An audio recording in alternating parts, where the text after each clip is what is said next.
Hello fans, let's go to another breaking news story about the Detroit Lions. Before continuing, leave a thumbs up to enjoy the video, and if you're new here, welcome and take the opportunity to subscribe to the channel. Here are news about everything that's happening amid our team's movements and interviews, and you don't want to miss these updates, right?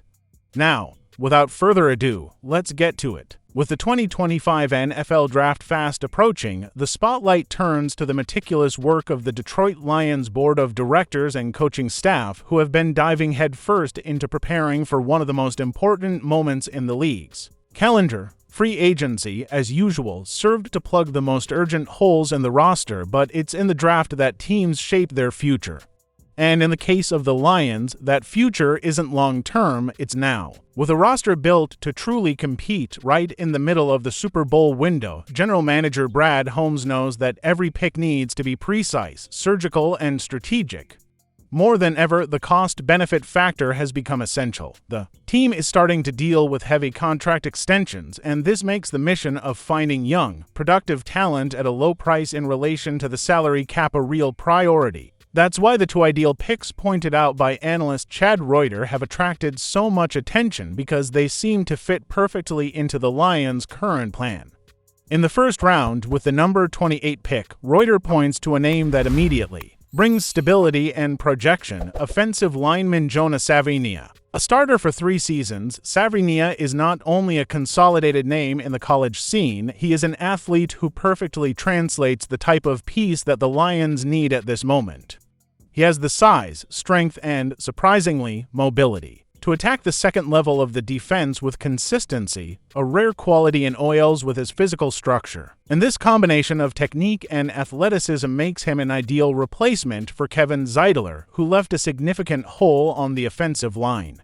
As Reuter puts it, pairing Savaiinaea with the Lions was one of the easiest decisions I made while writing the article, and it's no wonder. The Lions' offensive line is arguably one of the best units on the roster, and maintaining that level is vital to the success of Jared Goff's run-and-run offense.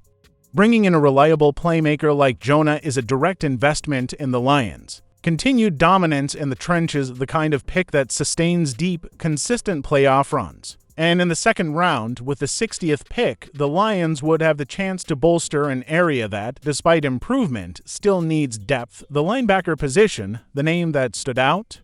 UCLA Bruins linebacker Oluwafemi Oladejo. He has not only drawn attention for his performance on the field, but also for the interest he has generated behind the scenes, according to Lions OnSee. More than 11 NFL teams have formally invited him to visit among their top 30 prospects, a clear indication of the value that the franchises see in his potential. And even though the Lions have not yet scheduled an official visit with him, the technical and emotional fit is undeniable. Oladejo is a physical player with good athleticism and a sharp competitive instinct, and this has become even more evident after his recovery from a season-ending leg injury in October.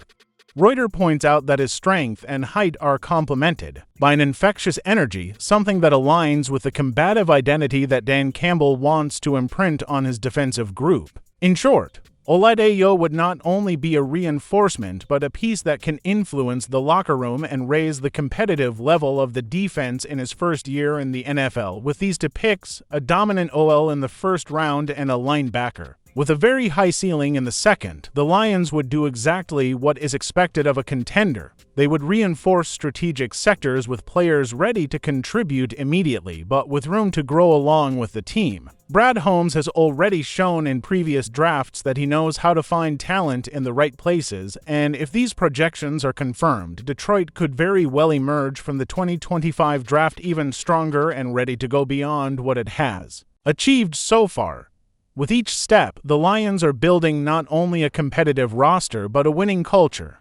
And at this pace, the long-awaited trip to the Super Bowl stops being a utopia and becomes an increasingly tangible goal. The Detroit Lions training camp is going to be a hot one in 2025. The battle that is unfolding behind the scenes at the team involves two names that promise to compete head-to-head for a crucial spot, that of backup quarterback. On one side, Hendon Hooker, young, athletic, and still surrounded by an aura of untapped potential.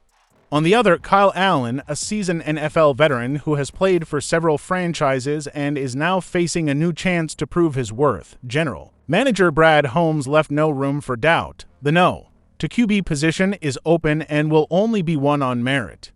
I still have high hopes for him, but no one is going to earn a job either. If Hendon wants to be the no to QB, then he's going to have to earn it on the field, Holmes said, making it clear that the name on the drawing board will only be written after an intense competition.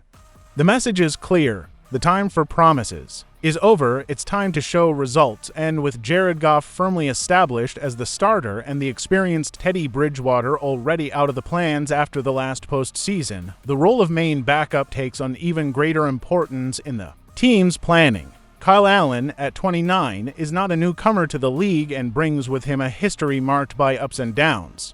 His journey began in 2018 as an undrafted free agent with the Panthers. Initially released, he earned his spot on the practice squad before being promoted. He gained some notoriety during his time in Carolina, but his career took different paths in the following years. In 2020, he was traded to Washington, where a serious ankle dislocation interrupted his streak. Since then, he has been to Houston, Buffalo, and Pittsburgh on one-year contracts, a clear sign that the franchises saw Allen more as a backup than a potential starter. In 2023, he had limited participations with the Bills, playing in 7 games, and in 2024, he made a single appearance for the Steelers, completing a 19-yard pass. This is perhaps his last big chance to establish himself as a reliable quarterback. Detroit could be the place where he reinvigorates his career, or, on the other hand, where it could start to fade away for good.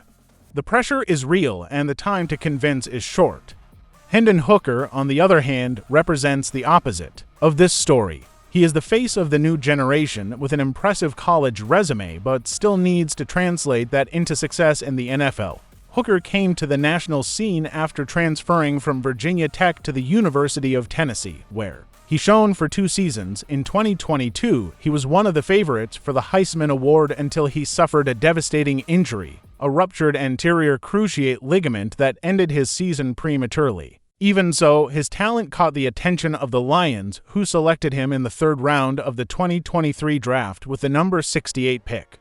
Since then, he has been carefully prepared, recovering from the injury and adapting to the NFL level. In 2024, he made his debut in 3 games, completing 6 of 9 passes for 62 yards, modest numbers, but which served as a barometer for his physical and mental evolution. The rookie contract he signed, worth $5.7 million, shows that Detroit invested in him with the expectation of a medium-term return.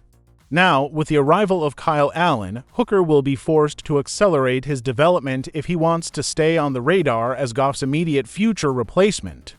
The scenario outlined by Brad Holmes and the Lions coaching staff is one of total meritocracy.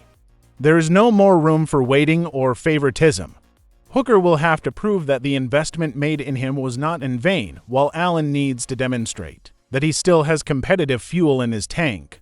And with a possible contract extension for Jared Goff on the horizon, the role of backup quarterback could become even more strategic. A good performance in the absence of the starter could yield more lucrative contracts or even attract the attention of other franchises. Both know this, both will fight for it. The 2025 training camp promises to be one of the most intense in recent years for the Lions quarterback corps, and fans can expect plenty of action, fierce competition, and, who knows, the birth of a new story of overcoming and affirmation within the NFL. And now I want to know from you, Lions fan, who should win the backup QB spot in Detroit? Hendon Hooker with all his potential and youth, or Kyle Allen, who brings more experience in the NFL? In my opinion, Hooker still has a very high ceiling, and if he shows improvement in this training camp, he can certainly take on this role with authority.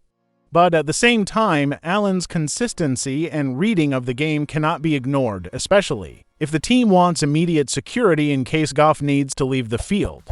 This fight will be great to follow. Now I want to hear your opinion too. Comment below.